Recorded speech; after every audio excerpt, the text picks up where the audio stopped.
Ang pinakahinay niya negative 23. pinakakusog niya negative 23 mao ni maximum niya. Negative 22 maximum niya, then pinakahinay niya nasa negative 14. Din sa freezer, ma'am. So kinakabugnaw to negative 22, no? Yes, ma'am. Sa freezer, sa fridge. Sa freezer pa tayo, no? Di lagi siya mapindot ang fridge niya, hindi. Diin. Wait, sabi. So, ano siya? Pero, Sa fridge. Wala lagi siya kuhan dito. kumalang mood mo. Muna ang Saan po ka dyan sa kuhan? kung mag-fridge ka, Dili lang sa mood. dili, uy. Naman siya.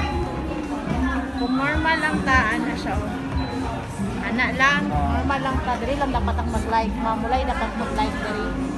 Normal. Yes, Oh, ma'am. kanang normal lang ba? Ang mood mong ma'am, na kay mo i-add-on nga features ma'am ba nga gamiton. Oo. Pero kung normal use lang ka ma'am, dapat kini lang sila duha ang mag-light. So pag fridge ka mo adjust ka diri ang temperature, diri lang ka mo tap ma'am. Ano man mo? Muni indicator. Oo, yes sa po. fridge. O nang indicator sa fridge. Then sa freezer ni mo ma'am kini, dara mo. Pinakabugnaw diri ang ma'am negative Ay, nakita sa meron. 22. So sa freezer, dili ko magtanaw. Sa freezer, tapos sa fridge, dito sa taas. Yes, ma'am. Okay. Mga pa yung maximum ma'am 1, then 7 yung pinakahinay. Okay. Sa fridge, no? Yes, ma'am. Pag-abot sa balay, ma'am, standby to si mga 3 to 4 hours, ma'am, ha? Ha? Pag-abot sa balay, ikag-delivery, ayaw lang siya sa Pandara. So, standby lang siya 3 to 4 hours.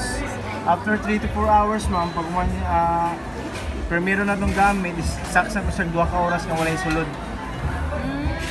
After 3 hours, standby, isaksak 2 ka oras na walay sulod, then naka-full temperature siya tanan. After na ma'am, pwede na ito siya butngan na laman.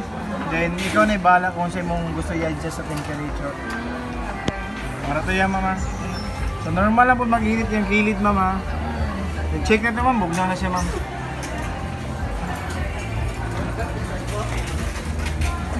Kaya na siya, bugnaw na siya.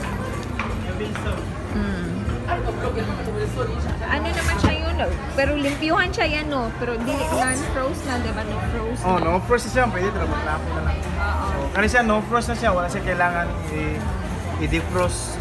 Check lang itong kilid, man. Abay siya mga dent, mama. Mga din. Okay. Ito yung mga ipirmahan sa kuhan, ma'am, sa delivery form, ma'am. So, nga mga ipirmahan ito. So, mga kung in case na yung mga dent, so, ang over na yung magkuhan na. Ang katong Ako magkuhan eh. deliver na yung mga tawagan. Mag-explain. Kumbaga na siya mga dent. Ang over na yung managot na itong nag-deliver sa inyo. Sila naman nagbut. Oo, kay dire wala naman siya yung mga dent. So, in case lang kung na yung mga kuhan siya. I-unbox mo na nila dito So, after sa unbox, check lang po.